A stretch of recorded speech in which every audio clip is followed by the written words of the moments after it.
साथियों, प्रिय छात्रों, जय हिंद, नमस्कार। फ्यूचर कोचिंग क्लासेज के इस ऑनलाइन यूट्यूब चैनल पर आप सभी का एक बार पुनः हार्दिक स्वागत है। जैसा कि हम हिंदी व्याकरण से संबंधित एक महत्वपूर्ण प्रकरण संधि की श्रृंखला को प्रारंभ किए थे और उसी श्रृंखला को हम आगे बढ़ाते हुए स्वर संधि के भेद से जो पहला भेद था, जो पहला प्रकार था दीर्घ स्वर संधि का, उसके बारे में हम पढ़ लिए थे, जान लिए थे, उसके उदाहरणों को समझ लिए थे। आज उसी क्रम को आगे बढ़ाते हुए आज हम गुड़ स्वर संधि के बारे में पढ़ेंगे, उसके बारे में जानेंगे, उसके छिपे हुए रहस्यों को हम आप सभी के सामने उजागर करेंगे। और आज के बाद ये मेरा वादा है कि आपको गुड़ संधि से संबंधित किसी भी उदाहरण को समझने में कोई दिक्कत नहीं होगी। तो आइए देर ना करते हुए इस सेशन की शुरुआत करते हैं और समझते हैं गुड़ संधि क्या है। तो आज का हमारा जो टॉपिक है गुड़ स्वर संधि। गुड़ स्वर संधि।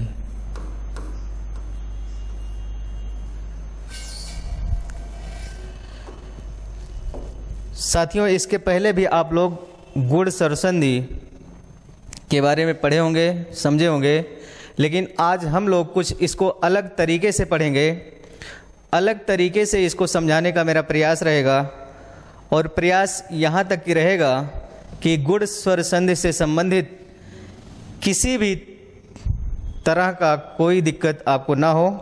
इस प्रयास से हम आज गुड़ स्वर संधि को आपके सामने प्रेषित करने वाले हैं। तो आइए देखते हैं गुड़ स्वर संधि क्या है।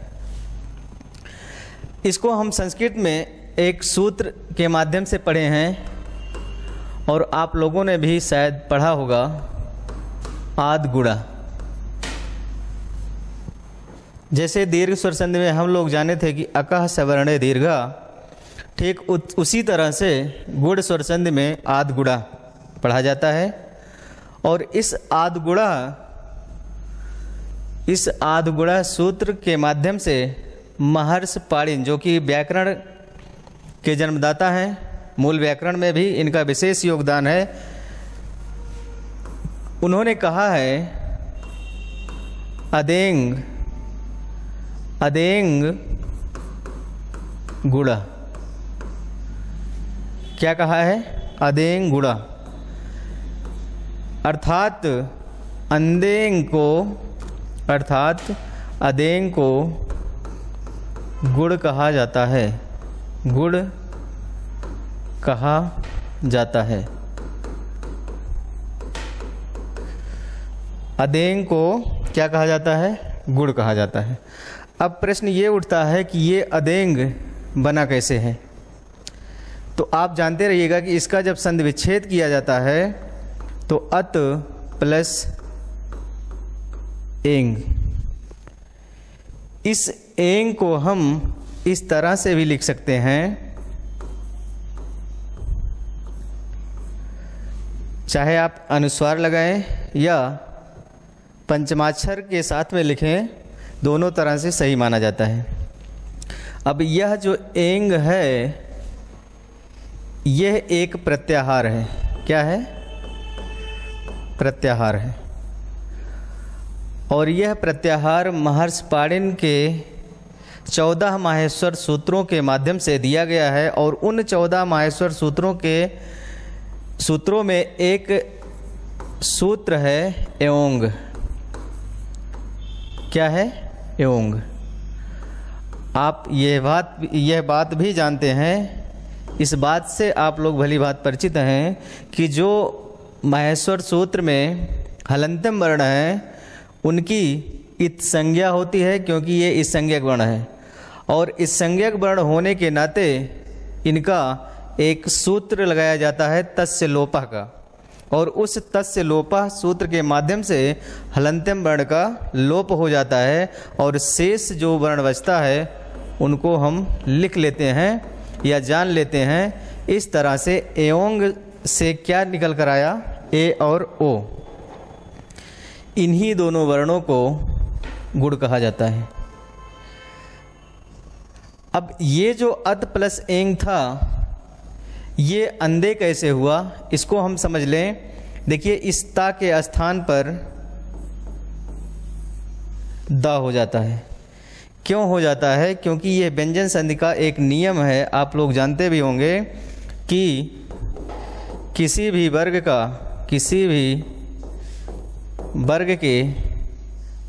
के प्रथम वर्ण के बाद यदि किसी भी वर्ग का तीसरा, चौथा अथवा अंतस्थ व्यंजन या कोई स्वर आए तो इस प्रथम वर्ण का परिवर्तन उसी वर्ग के तीसरे वर्ण में हो जाता है। ये साथियों व्यंजन संधि का नियम है। व्यंजन संधि का नियम, व्यंजन संधि के नियम में एक नियम ये कहता है कि किसी भी वर्ग के प्रथम वर्ण के बाद यदि किसी भी वर्ग का तीसरा, चौथा वर्ण या अंतस्थ व्यंजन या कोई स्वर आए तो इस प्रथम वर्ण का परिवर्तन तीसरे में हो जाता है। अब आप इस अत प्लस एंग में देख रहे हैं कि अत के बाद ए है, यानी कि ता वर्ग का ये पहला वर्ण ता है और बाद में ये स्वर है, तो इस ता का परिवर्तन दा में हो जाएगा, यानी ता था दा। ता का तीसरा वर्ण दा है, इसलिए इस ता के स्थान पर क्या हो जाएगा, दा हो जाएगा। अब इस दा के साथ साथ यदि हम इसको एक साथ में मिला दें, तो यहाँ पर आ आएगा और यहाँ पर क्या आएगा, एंग आएगा। अब इसको जब हम जोड़ेंगे, इन दोनों को मिलाएंगे तो इसको हम लिख सकते हैं और यहाँ का आ जब जुड़ जाएगा तो बन जाएगा क्या, अदेंग। तो इस तरह से ये अदेंग बना और अंधे को ही, अदेंग को ही क्या कहा जाता है, गुण कहा जाता है। और गुण में कौन कौन से वर्ण आ रहे थे, ए और ओ। ये तो इस आद गुणा सूत्र का वर्णन था, जिसके माध्यम से ये आद गुणा बना। अंधे को गुण कहा गया है और गुण में कौन कौन से स्वर वर्ण आते हैं, ये हम बताने का प्रयास किए और उम्मीद करते हैं कि यह बात आपको समझ में आ गई होगी। ठीक, आगे बढ़ते हैं। अब हिंदी व्याकरण में एक पॉइंट लिखिएगा। हिंदी व्याकरण में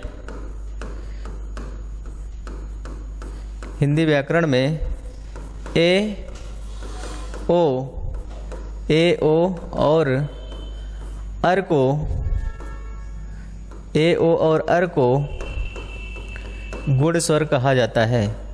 गुण स्वर कहा जाता है, कहा जाता है। हिंदी व्याकरण में ए ओ अर को क्या कहा जाता है, गुण कहा जाता है। ए ओ अर को गुण स्वर कहा जाता है। बात ये आती है क्यों कहा जाता है, गुण क्यों कहा जाता है, क्यों गुण स्वर कहा जाता है इसे। तो आइए जानते हैं कि गुण स्वर क्यों कहा जाता है। देखिए साथियों, आ प्लस गुण क्यों कहा जाता है, आ प्लस ई के योग से ए बना है। ह्रस्व आ और ह्रस्व ई के योग से एक स्वर निर्मित हुआ है जो ए है। आप लोग यह भी जानते हैं कि इस आ का उच्चारण स्थान क्या है, कंठ है, और इस ई का उच्चारण स्थान क्या है? तालु है। ह्रस्व आ का उच्चारण स्थान कंठ और ई का उच्चारण स्थान तालु है, और ए का उच्चारण स्थान क्या होता है? कंठ तालु या कंठ तालव्य। ह्रस्व आ और दीर्घ ह्रस्व आ और ह्रस्व ई के मेल से ए बनता है, और ये एकादेश कहलाता है। यह प्रक्रिया क्या कहलाती है? एकादेश कहलाती है। संधि में इसको एकादेश के नाम से जाना जाता है। क्यों एकादेश कहा जाता है? क्योंकि दो स्वर के मिलने से एक नए स्वर का निर्माण हो रहा है, नया स्वर बन जा रहा है, तो इसलिए संधि की प्रक्रिया में इसको एकादेश कहा जाता है। ठीक, यहाँ तक की बातें क्लियर हुई? एक बात तो ये हो गई। दूसरी बात ये है, जो ओ बनता है आ प्लस ऊ से बनता है। किससे बनता है?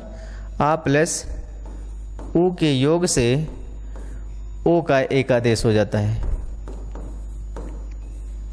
अब यही बात हम यहाँ भी लागू करते हैं कि आ का उच्चारण स्थान क्या है? कंठ है, और ऊ का उच्चारण स्थान क्या है? ओष्ठ है, और इस ओ का उच्चारण स्थान क्या है? कंठोष्ठ। ठीक ऐसे ही जो आपका अर बना है, आ प्लस री के योग से बना है क्या? अर। आ प्लस री के योग से क्या बना है? अर बना है। आप ये चीज जान गए होंगे कि आ का उच्चारण स्थान कंठ से है, और री का उच्चारण स्थान कहाँ से होता है? मूर्धा से होता है। और ये जो अर बना है, इसका उच्चारण स्थान कंठ, और रा का उच्चारण स्थान आप लोग ये भी जानते हैं कि कंठ से मूर्धा से होता है। किससे होता है? मूर्धा से होता है। इसको बताने का उद्देश्य हमारा क्या था? आप लोगों को यह बताना, आपके मन मस्तिष्क में इस बात को बैठाना कि गुड़ क्यों कहा जाता है। कंठ और तालु ये उच्चारण स्थान हैं। इन उच्चारण स्थान के माध्यम से उच्चारण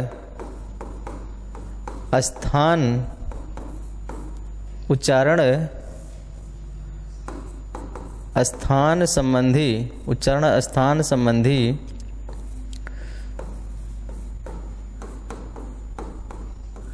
गुण के कारण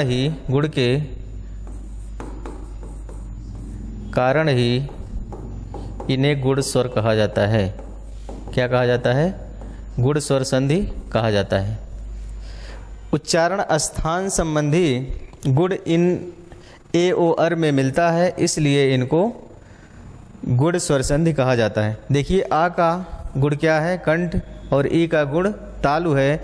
ए जब बन जाता है तो कंठ और तालु से मिलकर बनता है। इस आ और ई का गुण ए में समाहित हुआ है। ठीक उसी तरह से आ और ऊ का गुण ओ में समाहित है, आ और री का गुण अर में समाहित है।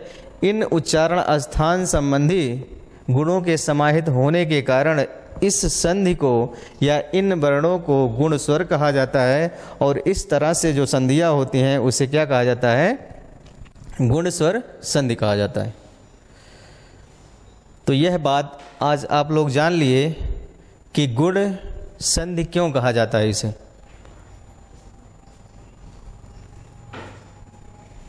आशा करते हैं कि आपको यह बात समझ में आ गई होगी। बढ़ते हैं आगे। अब इस गुण स्वर संधि में हम लोगों ने ये जान लिया कि गुण स्वर संधि क्यों कहते हैं इसको। अब इसमें होता क्या है, आप इस चीज को ध्यान दीजिएगा। इसकी 3 शर्तें लागू की जाती हैं। कितनी शर्तें? 3 शर्तें। कहने का आशय कि गुण स्वर संधि में 3 स्थितियों के माध्यम से गुण स्वर संधि होती है।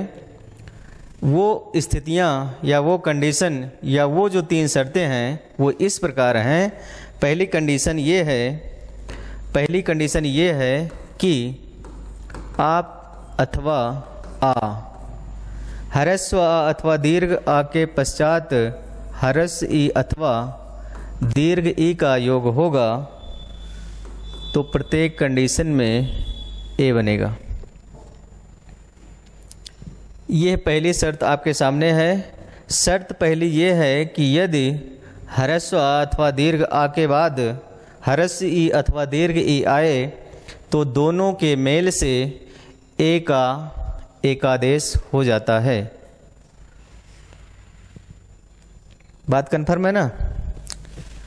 कहने का मतलब कि प्रथम शब्द का जो अंतिम वर्ण होगा वो ह्रस्व आ अथवा दीर्घ आ हो सकता है और द्वितीय शब्द का प्रथम वर्ण जो होगा वो ह्रस्व ई अथवा दीर्घ ई हो सकती है। इन दोनों का जब योग होगा, इन दोनों का जब मेल होगा तो उन दोनों के मेल से जिस स्वर का निर्माण होगा वो ए के रूप में होगा और इसे हम गुण स्वर कहेंगे। इस प्रक्रिया को गुण स्वर संधि के नाम से जाना जाएगा। हम एक शब्द ये कह रहे हैं कि एकादेश हो जाता है। एकादेश अभी हमने पीछे भी चर्चा किया। एकादेश का मतलब जब दो स्वर आपस में मिलकर एक नए स्वर का निर्माण कर देते हैं तो वह प्रक्रिया संधि में एकादेश कहलाती है। ठीक साथियों, पहली कंडीशन ये हो गई। अब इस कंडीशन में इस तरह से स्थितियां बन सकती हैं कि यदि आ के बाद ई का योग हो तो ए होगा, आ के बाद में दीर्घ ई का योग हो ए बनेगा, दीर्घ आ के बाद ह्रस्व ई का योग होगा ए बनेगा और दीर्घ आ के बाद दीर्घ ई का योग होगा तो क्या बनेगा? ए बनेगा। इन सारी कंडीशन में ए बन रहा है तो ये इसकी पहली शर्त है। आ अथवा आ के बाद ई अथवा दीर्घ ई का योग होगा तो ए बनेगा। ये गुण संधि के पहली कंडीशन। उदाहरण से समझते हैं। जैसे कह दिया गया गण प्लस ईस, गण प्लस ईस और बनेगा क्या? गणेश। क्या बनेगा? गणेश बनेगा। इस शब्द का जो अंतिम वर्ण होगा वो हमको आ होना चाहिए या दीर्घ आ होना चाहिए और द्वितीय शब्द का प्रथम वर्ण ह्रस्व अथवा दीर्घ होना चाहिए। इसका हम जब वर्ण विस्तार करेंगे, इस शब्द का पोस्टमार्टम जब किया जाएगा तो हम गा से स्वर को बाहर कर देंगे। ड़ा है, ड़ा से हम स्वर को बाहर कर देंगे और द्वितीय शब्द जो ईस है, ईस का पहला वर्ण दीर्घ ई है और सा है, सा से आ को बाहर कर देंगे। ये इसका वर्ण विस्तार रूप हुआ। अब इसमें देख लेते हैं कि पहले शब्द का जो अंतिम वर्ण है, पहले शब्द का अंतिम जो वर्ण है क्या ह्रस्व अथवा दीर्घ आ रहा है? हाँ, आ रहा है। द्वितीय शब्द का जो प्रथम वर्ण है दीर्घ ई, ये भी आ रहा है। तो इस कंडीशन में जिस स्वर का एकादेश होगा वो ए बनेगा और यही प्रक्रिया गुण स्वर संधि की होती है। इस शब्द का अंतिम वर्ण अ और इस शब्द का प्रथम वर्ण ई दोनों के मेल से ए हो जाता है। इसको हम गा लिख देंगे। ड़ा है, ये स्वर रहित है, ए का योग होगा तो इस पे ए की मात्रा लग जाएगी और ये इस रूप में हो जाएगा। इधर का सा है, यहाँ लिख देंगे, इधर का गा है, यहाँ लिख देंगे और बन क्या जाएगा? गणेश। ठीक साथियों, गण प्लस ईस के योग में बनेगा क्या? गणेश। कहने का मतलब कि ये कंडीशन फॉलो हो रही है। अब ऐसे ही हम एक और उदाहरण देखते हैं। एक और उदाहरण देखते हैं। जैसे दे दिया गया, पूछ लिया गया सुरेंद्र का संधि विच्छेद क्या होगा। तो साथियों, सुरेंद्र का संधि विच्छेद क्या हो जाएगा? सुर प्लस इंद्र, सुर प्लस इंद्र हो जाएगा। अब इस शब्द का जब वर्ण विस्तार किया जाएगा तो आप ये भी जानते हैं कि यहाँ से निकलेगा क्या? आ और इस शब्द का जो प्रथम वर्ण है यहाँ से हो जाएगा ई। इन दोनों के योग में ए का आदेश होगा, ए का एकादेश होगा और ये बन जाएगा क्या, सुरेंद्र। आप वर्ण विस्तार करके भी जान सकते हैं कि रा से हम जब आ निकालेंगे तो यहाँ बचेगा सुर, और इधर क्या है, ये इतना बचा है। अब इसका योग जब इससे होगा तो इस रा से हल हट जाएगा और एक ही मात्रा लग जाएगी, और आगे क्या चीज है, जाएगा क्या, सुरेंद्र। ऐसे ही और भी उदाहरण हम देखते हैं। जैसे दे दिया गया खगेश और पूछा जाएगा खगेश का संधि विच्छेद क्या होगा, तो खग प्लस ईस हो जाएगा। क्या हो जाएगा, खग प्लस ईस हो जाएगा। गा से हम आ को बाहर कर देंगे और ईस का दीर्घ ई ले लिया जाएगा। इन दोनों के योग से जो स्वर बनेगा ए होगा। दो स्वर के मिलने से इस स्वर का निर्माण हो रहा है, इसलिए एकादेश किसका होगा, ए का होगा, और ये बनेगा क्या, खगेश। तो खगेश में भी साथियों क्या, कौन सी संधि होगी, गुड़ स्वर संधि होगी। ऐसे ढेर सारे उदाहरण हैं। खगेश हो गया, सुरेंद्र हो गया, ऐसे महेंद्र हो जाएगा, महा प्लस इंद्र हो जाएगा, और इसी के साथ में यदि रमा प्लस ईस का योग कर दें तो रमेश हो जाएगा। देख लेते हैं रमेश का भी।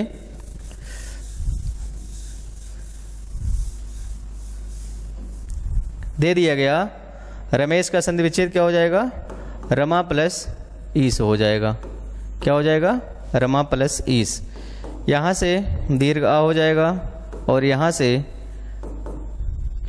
दीर्घी। इन दोनों के मेल से दीर्घ आ प्लस दीर्घ ई के मेल से तब भी ए बनेगा। क्या बनेगा, ए बनेगा। और यहाँ बचा क्या है, रा और माँ बचा है। अब ये हलंतम वर्ण है, यानी कि स्वर रहित वर्ण है। माँ पर हम ए की मात्रा लगा देंगे तो ये बन जाएगा रमे, और उधर का क्या है, सा। ये बन जाएगा क्या, रमेश। तो इस वाली कंडीशन में है। इस तरह से हम गुण संधि के इन चार कंडीशन के माध्यम से इसकी जो पहली शर्त है, हरस्व अथवा दीर्घ के बाद हरस्व अथवा दीर्घ ही आए तो ए बनता है या ए का एकादेश होता है। ये आपके सामने चार स्थितियां थी और चार स्थितियों के माध्यम से चारों स्थितियों के एक एक उदाहरण थे। यदि यहाँ तक की बातें आपको समझ में आई हो तो यदि अभी तक आप चैनल को सब्सक्राइब नहीं किए हैं तो सब्सक्राइब करें, और यदि यहाँ तक की बातें समझ में आई हैं तो एक बार लाइक का बटन प्रेस करें। ठीक है, बढ़ते हैं आगे। ये गुण संधि की जो पहली शर्त थी, इसी के साथ हम दूसरी शर्त को ध्यान में रखकर बात करने वाले हैं। दूसरी शर्त की दूसरी शर्त जो है उसमें यह है कि यदि आ या आ के बाद हरस्व अथवा दीर्घ उ का योग हो तो किस स्वर का एकादेश होगा, ओ का। दूसरी शर्त में ये कहा जा रहा है कि यदि हरस्व आ अथवा दीर्घ आ के बाद हरस्व उ अथवा दीर्घ उ आए तो दोनों के योग से ओ का एकादेश हो जाता है। इस तरह की कंडीशन यदि बनती है, इस तरह की स्थितियां यदि पैदा होती हैं तो उस को हम गुण स्वर संधि कहेंगे। कहने का मतलब कि प्रथम शब्द का जो अंतिम वर्ण होगा वो हरस्व अथवा दीर्घ आ हो सकता है, हरस्व अथवा दीर्घ हो सकता है। बीच में योग का चिन्ह होता है और द्वितीय शब्द का जो प्रथम वर्ण होगा उसके स्थान पर हरस्व उ अथवा दीर्घ उ हो सकता है। इन दोनों में से कोई एक हो सकता है और इन दोनों में से कोई एक हो सकता है। इन सब का या इन दोनों का जब मेल होगा, इन दोनों का जब मेल होगा तो क्या बनेगा? ओ बनेगा। क्या बनेगा? ओ बनेगा। यानी कि चाहे इसके साथ में इसका या इसका योग हो या इसके साथ में इसका या इसका योग हो, हर कंडीशन में कौन सा स्वर बनेगा? ओ। इसे हम गुड़ स्वर संधि कहेंगे। तो ऐसी कंडीशन में कौन सी संधि होगी? गुड़ स्वर संधि होगी। ये दूसरी कंडीशन है, दूसरी शर्त है। दूसरी शर्त में हम लोग ये देख रहे हैं कि प्रथम शब्द का अंतिम वर्ण इन दोनों में से कोई एक हो, ह्रस्व अथवा दीर्घ हो सकता है, और द्वितीय शब्द का जो प्रथम वर्ण होगा ह्रस्व अथवा दीर्घ ऊ हो सकता है। और इन दोनों का जब मेल होगा तो किस वर्ण का एक आदेश होगा? ओ का एक आदेश होगा। इस स्थितियों में हम गुड़ स्वर संधि जानेंगे। ठीक, परिभाषा के रूप में हम इसको परिभाषित कर सकते हैं कि यदि ह्रस्व अथवा दीर्घ आ के बाद ह्रस्व ऊ अथवा दीर्घ ऊ आए तो दोनों के मेल से ओ हो जाता है। इसे हम गुड़ स्वर संधि कहते हैं। ठीक, अब उदाहरण हम देखते हैं। यहाँ तक की बातें क्लियर हुई ना? उदाहरण को जानने से पहले हम ये कह सकते हैं कि इस तरह से इसका योग हो सकता है। आ प्लस ऊ का योग होगा तब भी ओ बनेगा। यदि आ प्लस दीर्घ ऊ का योग होगा तब भी जो वर्ण बनेगा ओ होगा। यदि दीर्घ आ के बाद ह्रस्व ऊ का योग हो ओ बनेगा। यदि दीर्घ आ के बाद दीर्घ ऊ हो फिर भी जिस वर्ण का एक आदेश होगा वो ओ ही होगा। ऐसी कंडीशन में हम क्या जानेंगे? कौन सी संधि जानेंगे? गुड़ स्वर संधि। कौन सी स्वर संधि? गुड़ स्वर संधि। गुड़ स्वर संधि। यहाँ तक की बातें कन्फर्म हुई? जैसे एक उदाहरण हम लेते हैं, चलिए नए पेज से देख लेते हैं।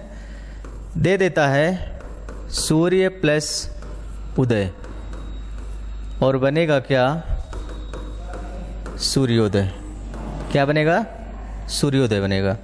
सूर्य प्लस उदय के योग में सूर्योदय बनता है। कैसे बनता है इस चीज़ को हम जान लें। देखिए, इसका जब वर्ण विस्तार किया जाएगा तो सा में दीर्घ ऊ है, या है, या के बाद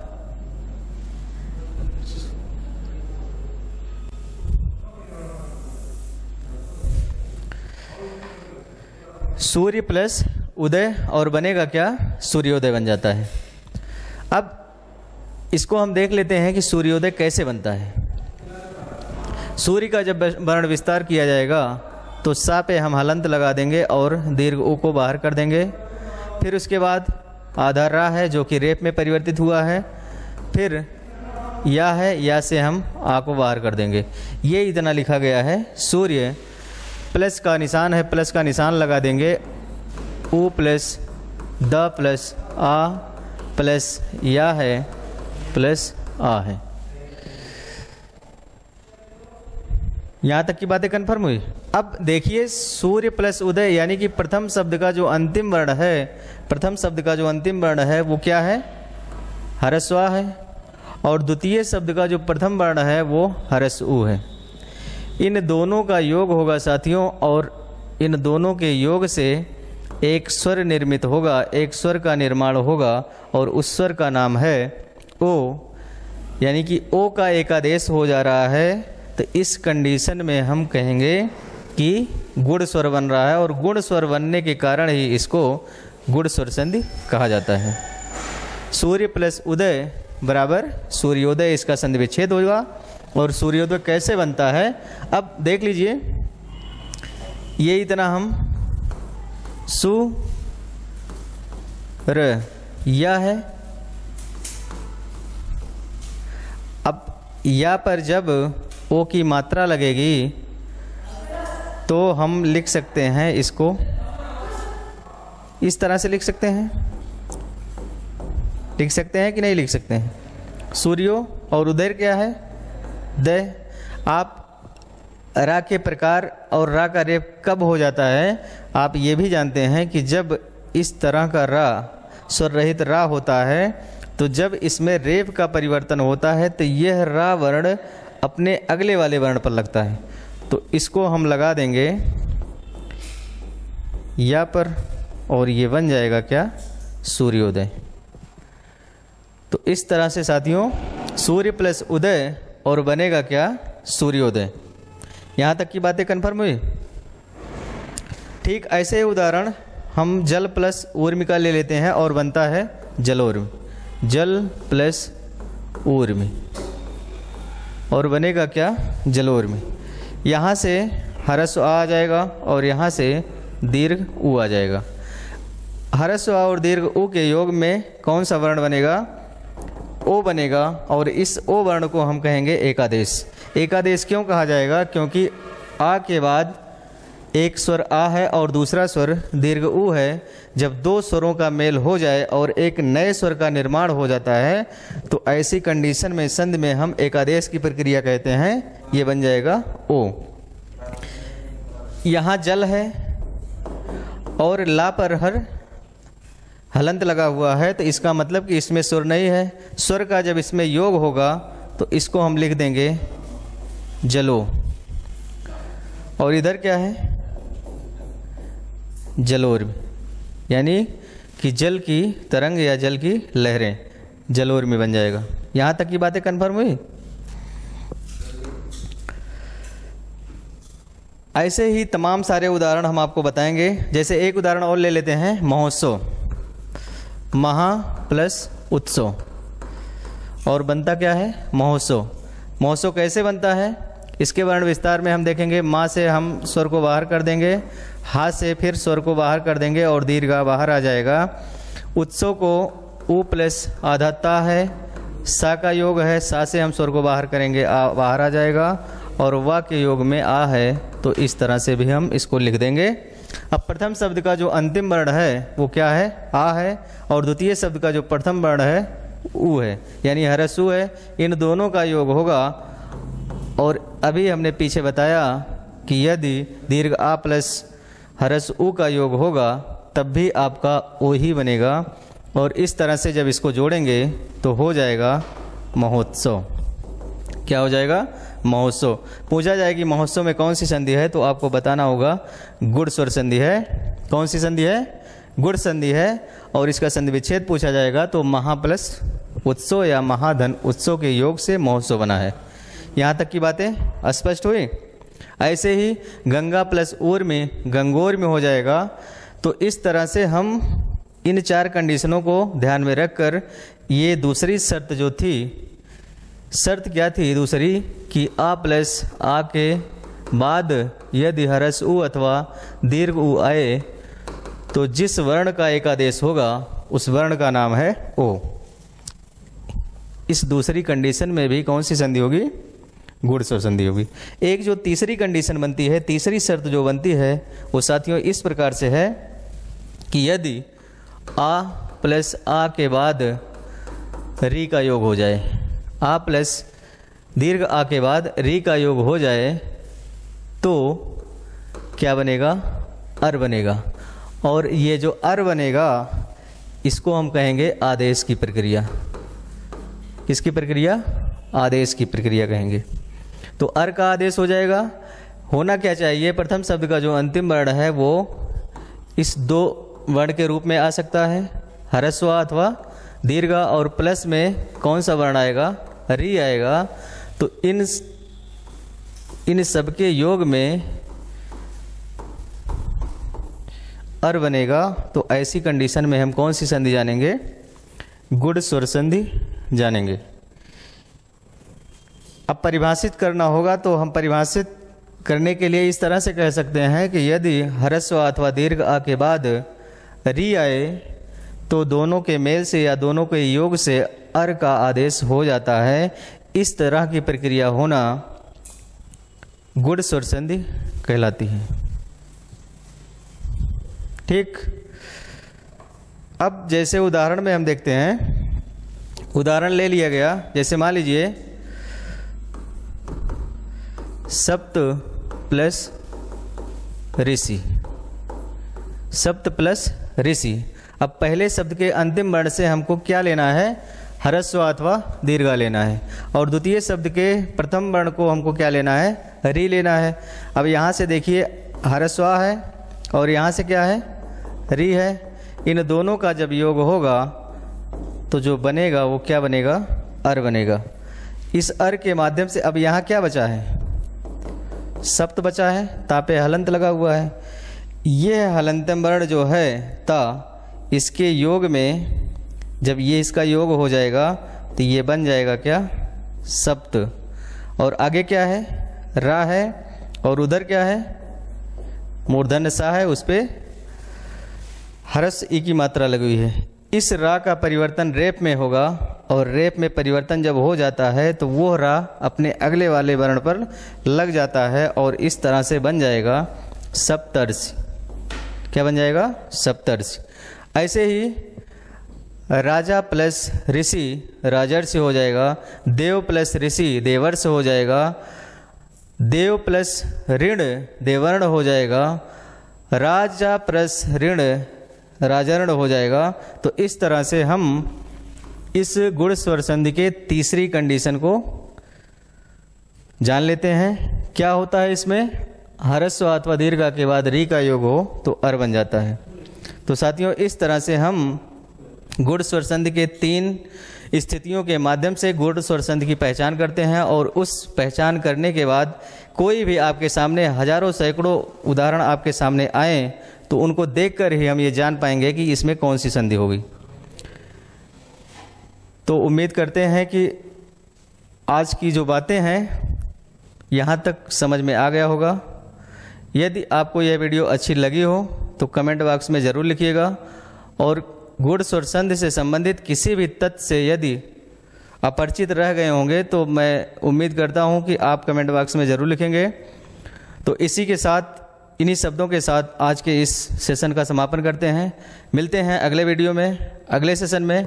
तब तक के लिए जय हिंद, नमस्कार।